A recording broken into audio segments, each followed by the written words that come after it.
Olá! Hoje é dia 26 de setembro de 2016 e você está ouvindo a 109ª edição do Ainda Sem Nome, o seu podcast predileto sobre comunicação digital. Diretamente de Belo Horizonte, nesta noite aí do dia 26 de setembro, eu sou o Caio César.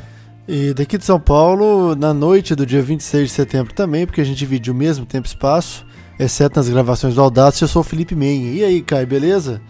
Beleza, meu caro cabeça, como é que andam as coisas nessa noite do dia 26 de setembro? Tá tudo certo aqui, São Paulo, tempo bom, friozinho, mas já estamos na primavera e hoje estou feliz porque a NET garantiu a qualidade de internet para a nossa gravação como deve ser, né? Na semana passada eu estava me sentindo um entrevistado da Rádio Itatiaia nos idos de 1990, quando você tinha que ligar para o telefone fixo do camarada para conseguir fazer entrevista com ele, né? Foi mais ou menos isso, cara. Mas acabou valendo a pena, foi uma edição bem interessante, né, cabeça? Foi bem legal a edição e foi direto ao ponto, e fico feliz que nossos espectadores gostaram, né? Tenham gostado. Isso mesmo. A galera gostou e se manifestou no nosso super grupo do Telegram, e a galera toda lá, os mais de 30 membros, são 34 membros no nosso super grupo do Telegram. Se você é um ouvinte do Ainda Sem Nome, você fará muito bem a sua semana e o compartilhamento de links e de stickers se você instalar o Telegram. Já deve estar instalado no seu celular, porque você é uma pessoa bacana. Faça parte do nosso super grupo, o link está na descrição deste episódio. E ao pessoal que faz parte do nosso supergrupo, o meu mais sincero agradecimento. O pessoal anda mandando muito bem nas discussões lá, né, cara? Isso, você que está ouvindo esse podcast em qualquer outro lugar, ou vendo até no YouTube, o endereço agora é muito simples, cara, ainda semno.me/supergrupo, que você já é redirecionado para o link para que você acesse o supergrupo do Telegram. Isso, endereço esse que eu criei na semana passada e havia me esquecido. Muito bem, é assim mesmo, a vida é assim. A gente agradece também os que fizeram review do podcast no iTunes, que foi o Roveda, que está no nosso supergrupo, Bizafra, e o Rodrigo Borges. E aí, Caio, você vai ter um problema, porque o Rodrigo Borges está morando em Londres e vai cobrar aquela remessa internacional de bananinhas. Cara, passe-me o endereço, Rodrigo Borges, Bizafra e Roveda. Farei com o maior prazer e enviarei também outras coisinhas mais junto com a nossa bananinha. Muito bem. Você pode ouvir todas as edições do Ainda Sem Nome. Hoje eu estou bem sinestesicamente errado aqui. No nosso site, aindasemno.me. Lá também tem todos os links para o iTunes, para o Stitcher, para o YouTube, para as redes sociais, para o supergrupo do Telegram, para várias coisas que estão acontecendo. Isso aí, pode entrar lá e fazer a sua colaboração. E um lembrete, né? Você que comenta no iTunes e deixa um review, nós estamos ainda retribuindo com bananinhas, tá? Então, até chegar um número que a gente acha legal, nós vamos colocar esse pedido e em troca as bananinhas. Isso, a gente setou uma meta aqui, e quando chegar na meta a gente vai dobrar a meta, né, Caio? Exatamente, essa é a intenção. Bom, e o que nós vamos falar hoje? Hoje nós vamos falar de 3 assuntos bem interessantes. Antes uma coisa, nós temos 2 recados, né, cabeça? Nós temos 2 recados, vamos lá. 2 recados. O primeiro deles é uma coisa que eu acabei de ouvir. Eu estava no meu automóvel escutando a 64ª edição do Xadrez Verbal, um podcast muito bacana que eu recomendo a todos que escutem. E eles estavam falando, dentre outros assuntos, claro, sobre as Paralimpíadas. E uma coisa que eu não havia me atentado, dado o meu parco acompanhamento desses eventos esportivos, é que o Alexandro Zanardi, aquele ex-piloto da Fórmula 1 e também da Fórmula Indy, ele é um campeão paralímpico. O cara já tem 2 ouros e no Rio, em 2016, ganhou um ouro e uma prata, não foi? Uma coisa assim, eu achei muito massa. E ele foi medalhista também em Londres, 2012. A história do Zanardi ela é uma das mais legais, eu acho, para quem... eu que acompanho muito automobilismo, a gente estava até falando isso mais cedo, foi o acidente que mais me chocou em todo esse tempo que eu acompanho automobilismo. E a história dele é muito legal, tanto para quem gosta e tanto para quem não conhece ou não acompanhava o esporte. Aham. É uma coisa, realmente o Cabeça compartilhou umas fotos aqui na nossa conversa pré-show e o negócio foi feio, viu? O negócio foi muito feio. É foda. Mas mudando aí para claro, o Alexandre Zanardi agora é um campeão nas Paralimpíadas e merece todo o nosso apoio e os parabéns para ele. E parabéns também ao pessoal do Farol Jornalismo, né, Cabeça, que estreou o seu podcast. Isso, o Farol Jornalismo, o Moreno Osório, ele já foi um convidado aqui do Ainda Sem Nome. E o podcast do Farol começou agora, dia 22, na semana passada, com um formato interessante, que é um formato de entrevista num café lá em Porto Alegre. Eu acho que é super legal e é um formato que eu tenho vontade de fazer também, sabe, Caio? Eu acho que a gente poderia, se tudo der certo e nosso planejamento vingar, a gente vai conseguir também produzir entrevistas deste calibre, né? É isso aí. E aí você que está ouvindo, fique sabendo que novidades estão por vir e em breve você as receberá. Se você assina a nossa newsletter, você vai receber pela nossa newsletter, você vai receber pelo Twitter, pelo nosso blog, pelos próximos episódios que tratarão deste assunto. Exato. Bom, mas vamos lá. Vamos lá. Todo sucesso ao pessoal do Farol Jornalismo e também ao Alex Zanardi, que é um grande medalhista. E agora ainda a nossa pauta, né, Cabeça? A sugestão dos nossos queridos companheiros do Supergrupo, que com uma discussão bem bacana, bem interessante, versaram sobre o lançamento, ou os lançamentos do Google, né, dos dois aplicativos para fazer o que o aplicativo de Hangouts já faz.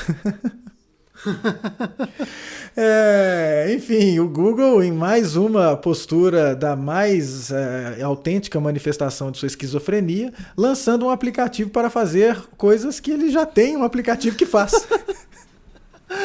O Google lançou o Halo e o Duo, né, Caio?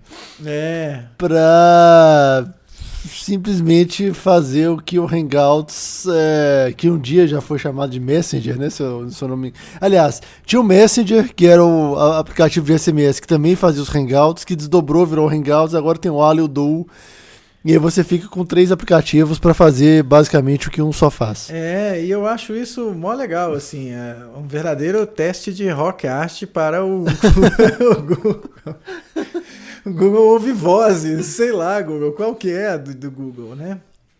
Mas enfim, a galera falou, e aí brincadeiras à parte, o Halo é um mensageiro nos moldes do iMessage, da Apple, do iOS, e também na mesma onda, na mesma toada do nosso amigo, rapaz, o nome me falhou agora nesse momento, o Messenger do Facebook. Claro, Facebook Messenger. Exatamente, né? Que é a onda de ter uma inteligência artificial incluída no aplicativo. Então a brincadeira diferencial do Halo é você ter a inteligência artificial aí do Google Now ou algo que se assemelhe a isso, te auxiliando nas suas mensagens. Então você está conversando sobre, por exemplo, eu e o Cabeça combinando onde nós vamos almoçar amanhã, e aí o Google Now dentro lá do Halo, ou Halo, né, vai nos sugerindo coisas, a gente pode fazer esse tipo de integração. Essa é uma tendência que a gente já viu há algum tempo, né, a efervescência e a emergência da ideia dos bots e dos atendimentos via Messenger, da inteligência dentro dos mensageiros instantâneos.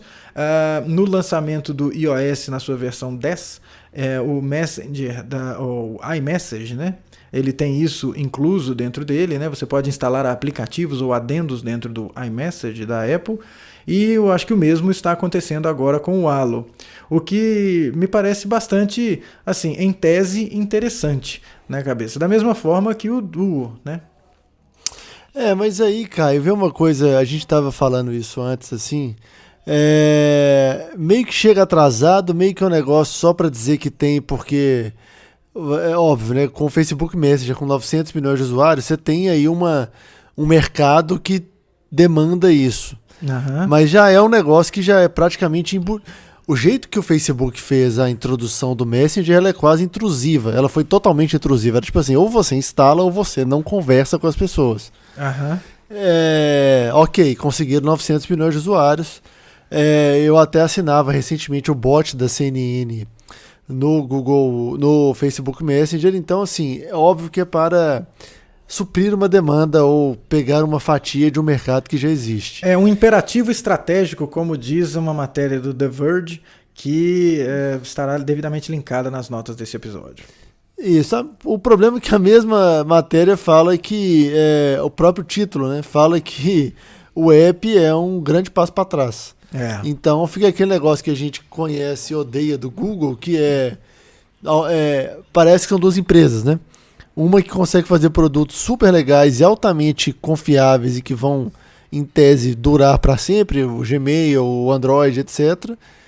E no outro, coisas que ficam dando tentativas de coisas que vão dar errado, e quando um mínimo de pessoas assume e começa a gostar do aplicativo ou do serviço, eles cortam. Eu, como a gente já conversou lá no nosso supergrupo no Telegram, eu sou um órfão do Google Reader. Eu sinto muita falta daquele aplicativo, daquele serviço, e desde então o meu ceticismo vem crescendo com relação aos lançamentos do Google.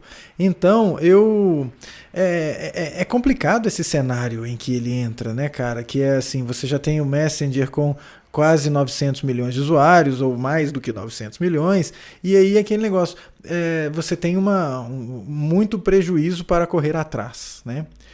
Mas eu não acho que você, para ser um hit, ou para ser um hit você precisa ter uma quantidade absurda, mas para ser viável e para atender as necessidades, você não precisa ter esse número tão grande de usuários. E é aí que eu começo a divergir das políticas do Google com relação aos seus aplicativos. Eu acho que o Hangouts, por exemplo, é um aplicativo muito massa, muito bacana, e talvez ele não morra. É que ele é tão polivalente que ele vai acabar servindo para ser apenas aquele aplicativo para fazer as suas transmissões ao vivo via celular, sabe? Você abrir um Hangout e fazer uma transmissão no YouTube via celular. Mas já tem, o aplicativo do YouTube permite isso também, né? Então, olha como é que é confuso a coisa, né? Você tem, ao mesmo tempo que um incentivo muito grande dentro da empresa para a inovação e para experimentação, mas parece que os setores não conversam entre si. O Hangout ficou abandonado às traças durante muito tempo, e as pessoas... É engraçado, né, que assim, uma coisa que sempre me incomodou enquanto eu usei Android é que o Hangouts, ele vinha instalado e ele era muito melhor do que qualquer mensageiro instantâneo, e ainda assim as pessoas tinham que instalar o WhatsApp ou o Telegram ou qualquer outro para se comunicar com os outros. Assim, pô, mas já tem o Hangouts, por que não conversa com o Hangouts? Se todo mundo que tem Android tem que ter Gmail, então você tem um Hangout instalado, você tem a sua conta do Gmail, por que você não usa? Mas enfim, é uma coisa cultural e também demonstra o abandono desse aplicativo por parte da empresa. O Halo, ele vem nessa onda, né? Como diz lá, a gente já falou anteriormente, é um imperativo estratégico, tem que atuar. Espero que o Google não mate esse produto no futuro próximo, mas dado o histórico do Google, não dá para confiar, né? E uma coisa muito interessante, assim, que é controverso, que, por exemplo, como eu e como essa matéria do The Verge, que está aí linkada no episódio, penso que não precisava ter dois aplicativos separados para fazer essas duas coisas, né? O Halo para mensagens e o Duo para você fazer ligações em vídeo, fazer videoconferências. Ou como foi mencionado no nosso supergrupo, é um FaceTime. Eu não acho... Caio, não, eu acho que não. Eu também acho que não deveriam ser dois aplicativos, porque todos os outros concorrentes são um só. Mas não é isso que estão falando os respondentes de uma questão que fala exatamente desse assunto no Quora. Há uma pergunta lá, que foi a pergunta que eu fiz aqui para tentar entender a coisa, né? Eu perguntei para o mecanismo de busca deste mesmo empresa, né, o Google, e a resposta que me veio foi essa pergunta do Quora, que se assemelha à minha dúvida, né? Por que são dois diferentes aplicativos?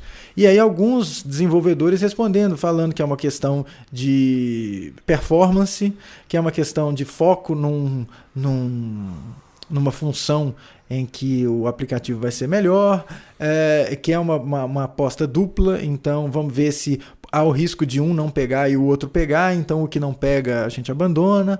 Enfim, tem um monte de abordagens com relação a isso daí, mas o que eu acho você poderia sim ter consolidado as coisas na mesma aplicação. A única argumentação que talvez me convença seja a de performance, mas enfim, né, cara, eu acho... me incomoda muito essa postura do Google de lançar produtos toda semana e matá-los na semana seguinte. O problema não é nem lançar toda semana, o problema é matá-los na semana seguinte. E o imperativo, não estratégico, mas o imperativo de um volume gigantesco de usuários. Parece que se você não tiver 1 trilhão de usuários em dois meses, o produto não é viável e eu vou desligar o produto. Então eu acho que essa abordagem não é legal, né? Mas faço todo o voto de sucesso, assim, estimo o sucesso do Google nessa nova empreitada.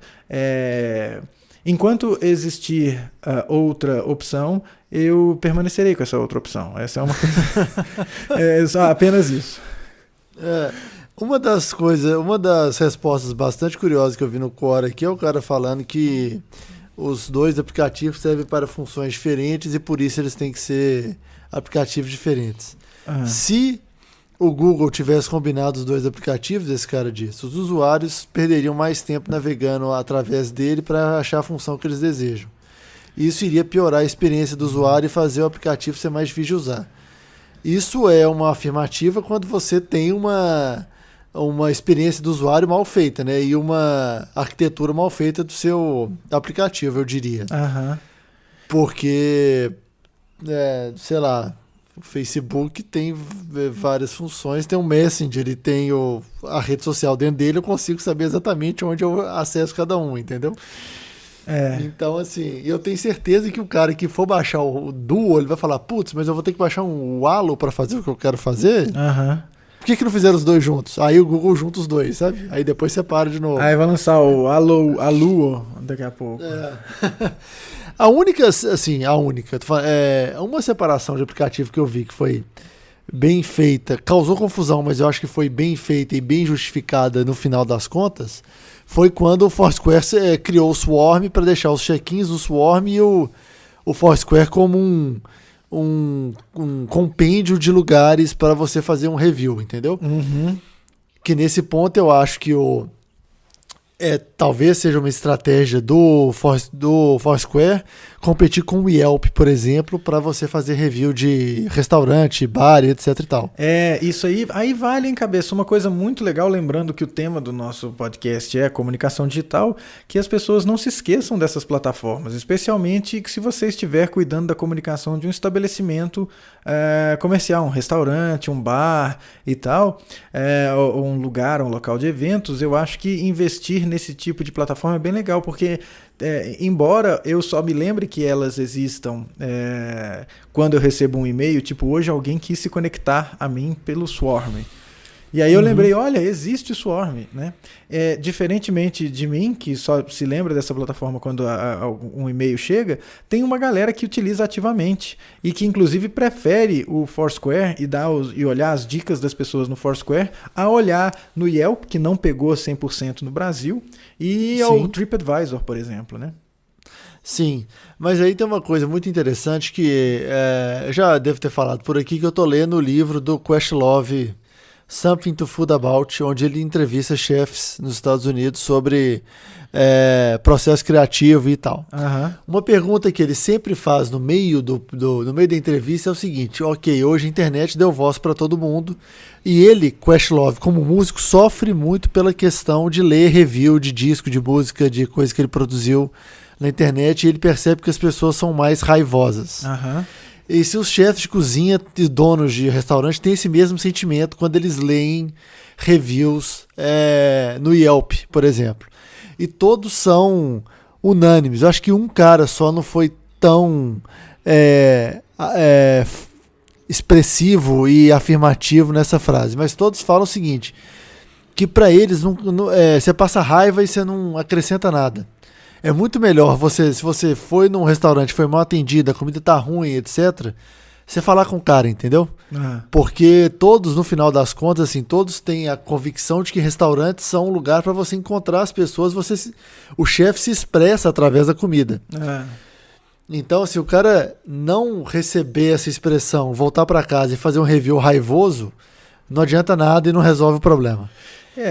Eu fico pensando no chapista do Renato Feinburger agora, como é que ele está considerando agora, nesse momento, como que ele se expressa por meio da maionese que ele está fazendo agora, ou por meio do hambúrguer que ele está apertando na chapa. Mas eu entendi muito bem a onda do chefe, é lógico que é outra brincadeira, outra vibe e tal, e que os reviews eles têm esse peso. Mas eles têm um peso, né, cara? Por mais que eles têm um peso, os usuários leem, né?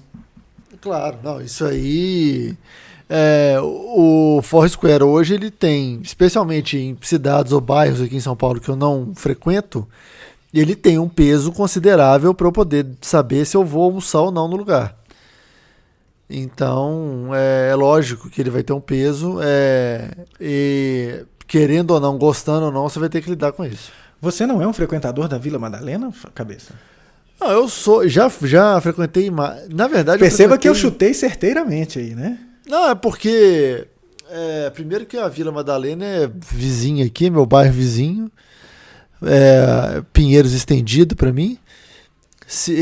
Tem uma piada que o bairro de Pinheiros, a Vila Madalena, é o Vale Encantado, entendeu? Qualquer ideia muito progressista cabe aqui.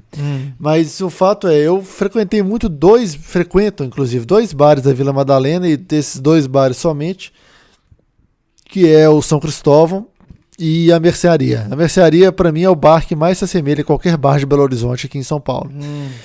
Mas, enfim, fora disso, eu tenho que pesquisar, tenho que saber, porque senão não sei. Não sei, simplesmente não sei. Esse São Cristóvão é o mesmo das mídias sociais no passado aí, que teve imbróglio? Não. Aquele ali foi a Botequim Santo Antônio, né? Uma coisa assim. Não, foi o Quitandinha, na verdade. Quitandinha é o do assédio. Teve um outro antes que o garçom brigou com a pessoa. Não sei. Não foi São Cristóvão. Não, acho que foi. Eu acho que não foi São Cristóvão. Botequim Santo Antônio, uma coisa assim. Pode ser. São Cristóvão é um bar de pessoas de bem, cara. Homens de bem frequentam? Homens de bem frequentam São Cristóvão. Eu tô zoando. Pessoas da República de Curitiba? Não, tô zoando. É um bar de futebol, o chopp é muito bom, vale a pena. Não tô recebendo nenhum centavo pra falar bem de São Cristóvão aqui, inclusive porque a pauta nem é o São Cristóvão. Mas seria bom se recebêssemos, né? Mas aí a gente abriria o programa falando isso, né? É verdade. Mas enfim, Cabeça, voltando a Alu e Duo, cabe a você, meu caro amigo, usuário e assinante desse podcast, que teste e que depois nos fale o que você achou e se você encontrou outra pessoa lá. Porque agora é a minha vez de falar o que falaram para mim várias vezes quando eu era tipo um dos 3 usuários do Google+. Vamos ver, instala lá e vamos ver se você consegue conversar com alguém. Vamos ver se vai, né? A vingança é um prato que se come frio. Aí eu gosto de comida fria. Mas muito bem. É isso aí, meu caro Cabeça. Vamos para a segunda pauta desse nosso querido podcast. Vamos, porque a gente, se tivesse um timekeeper aqui, o cara ia estar maluco, né? Que a gente certamente estourou qualquer tempo sobre a primeira pauta. Isso é só uma nota que eu achei bem interessante, que o Fabrício Vitorino compartilhou no Facebook, acho que no Twitter também. O Fabrício já participou aqui, editor do Tech Tudo, foi um dos nossos convidados recentes também, do Ainda Sem Nome. Ele postou uma nota que o Nilay Patel, que é o editor-chefe do The Verge, falando sobre um jornalista, um editor lá chamado Chris Ziegler, que descobriu que ele, enquanto ele trabalhou, ele que já era um colaborador de alguma data do The Verge, descobriram que ele estava fazendo jornada dupla também, trabalhando na Apple. Olha só que malandrinho, hein? E aí fizeram uma grande pesquisa, uma grande investigação para saber. Ele trabalhou lá nos 2 empregos em julho, agosto e agora em setembro. Se alguma das coisas que ele fez, alguma das matérias que ele escreveu ou ele esteve envolvido, se ele se favoreceu de estar na Apple ou usou o The Verge para fazer viés positivo para a Apple. E acabaram de descobrir que não teve nada nesse sentido, mas continuariam de olho para ter certeza que esse conflito de interesse que ocorreu sem a vontade, naturalmente, do The Verge, para que esse conflito de interesse não afete nada. Eu achei isso interessante porque é uma honestidade que a gente não vê no jornalismo ultimamente, especialmente aqui no Brasil. Então, achei interessante essa... Antes que qualquer coisa aparecesse, né? Eu acho que uma postura comum da gente ver aqui no Brasil é tipo, fica calado aí, espera, se der algum bizil, você fala, se não der, você fica quietinho. Exato. Eles falaram antes de dar qualquer coisa, eu achei legal, né? É tipo uma transparência e um carinho com o leitor, entendeu? Que... no final das contas se paga. Eu acho muito válido isso. O Nilay Patel tem um podcast que eu sigo, que é o Control Alt Delete, que é o Nilay Patel e o Walt, que é o cara do... rapaz, era do All Things D lá. Ele é o chefe da publicação irmã do The Verge. Então eles têm um bate-papo muito legal, sempre os dois apenas no podcast, e é daqueles podcasts de mais de 1 hora de conversa, assim, bem bacana. A última edição que eu escutei foi sobre o iPhone 7, e eles falando como que esse aparelho é um aparelho que eles não conseguiram recomendar a compra e também não desrecomendar a compra. Tipo, vai ser tudo bem se você continuar com o seu iPhone antigo ou se você comprar. Vai tudo continuar bem. Eu achei mó legal essa postura. E também o podcast do Nilay Patel é legal. Ele é um cara legal. É daqueles freaks que gostam de TV na última instância, assim, e sabe exatamente o tamanho do pixel da TV tal, do modelo tal. É daquele tipo de cara. O Ctrl Alt Delete é com o Walt Mossberg, que é o editor do Recode. Recode, caramba, cara, é isso aí. Quando o Vox Media comprou o Recode, ele veio junto, né? O Nilay Patel, a gente viu lá no South by Southwest um painel dele junto com mais 2 pessoas do Wired, Wirecutter e mais uma X. Falando sobre review de produtos, e a gente teve uma grande referência sobre o mercado de televisões quando eles falaram que as televisões elas são basicamente os mesmos modelos ano a ano, mas eles trocam o número do modelo só para te confundir. Bem por aí. E um detalhe rápido, falando sobre o podcast do Vox Media, o Ezra Klein, que é editor do Vox.com, ele tem um podcast excelente também, o The Ezra Klein Show, que na última edição que eu ouvi, ele está entrevistando o nosso querido Malcolm Gladwell. Do Revisionist History, que é um bom podcast também. Exato, e é um podcast de mais de 1h30. Então, no meu caso, são três deslocamentos casa-trabalho, ou trabalho-casa. Cabeça, muitos podcasts, hein? Muitos podcasts. Eu acho que esse formato aí é um negócio que a gente deveria apostar nele, hein? Não é? Eu acho esse negócio de podcast aí pode ser interessante. Pode ser interessante, pode dar futuro. Pode dar futuro. Enfim, então fica aí essa declaração muito legal do Nilay Patel sobre o funcionário com jornada dupla. Nosso último... mais alguma coisa, cabeça? Não, só isso. Nosso último item da pauta é um texto muito legal que apareceu no Nexo Jornal, que é o texto Precisamos Falar sobre Algoritmos. Precisamos falar sobre um monte de coisa, né? Inclusive sobre Kevin. Precisamos falar sobre Kevin, sobre Clarice Falcão, precisamos falar sobre várias coisas, né? Inclusive sobre algoritmos. Pois é, essa reflexão que tem no Nexo Jornal é uma reflexão bem interessante, né, cara? Que os algoritmos, eles não são neutros, né? E isso vem de uma coisa, de um recente imbróglio vivido pelo Facebook, quando dá censura à foto daquela moça cujo nome eu não vou me lembrar de forma alguma, que é a menina que aos 9 anos teve a sua imagem nua correndo por uma rua do Vietnã lá, sofrendo com um ataque de napalm nos Estados Unidos, né? Dos Estados Unidos.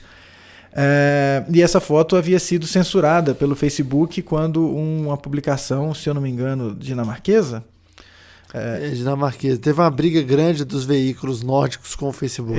Que o cara publicou e aí o Facebook censurou a imagem e aí um grande jornal dinamarquês publicou de novo falando dessa censura e censurou de novo.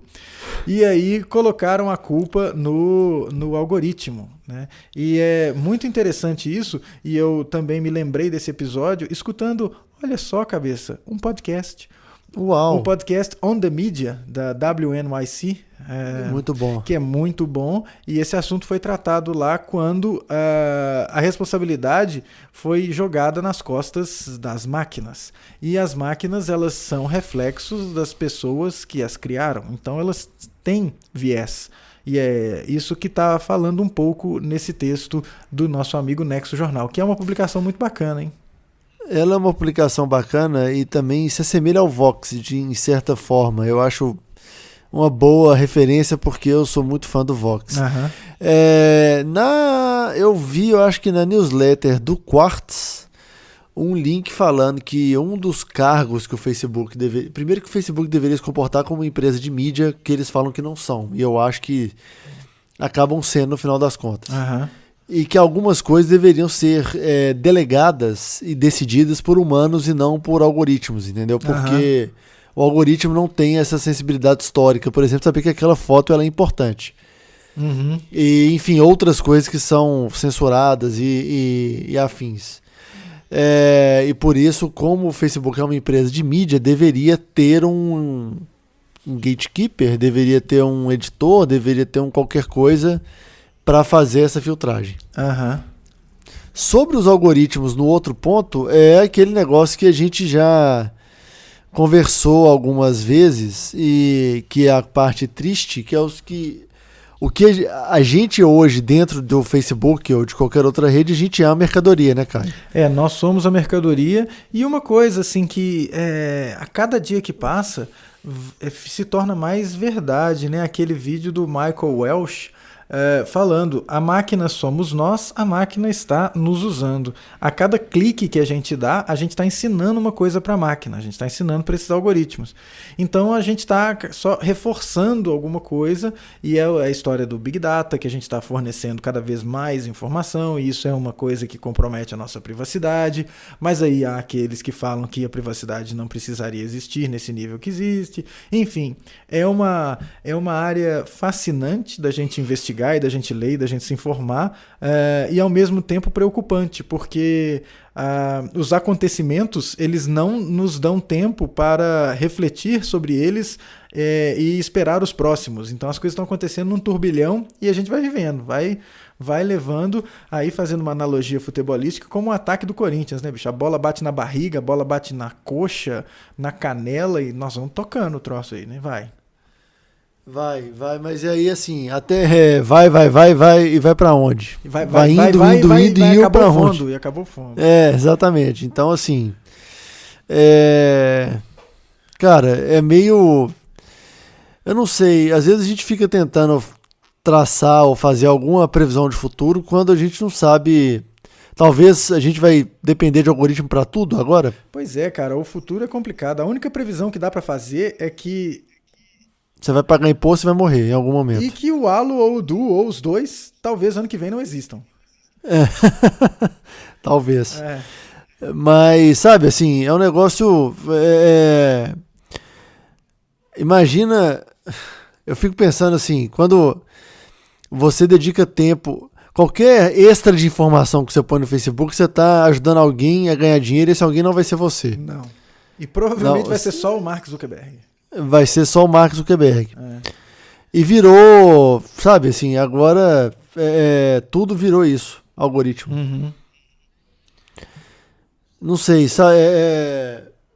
num estado em que os algoritmos decidem, onde ele vai decidir o que é mais importante ou menos importante, você acaba...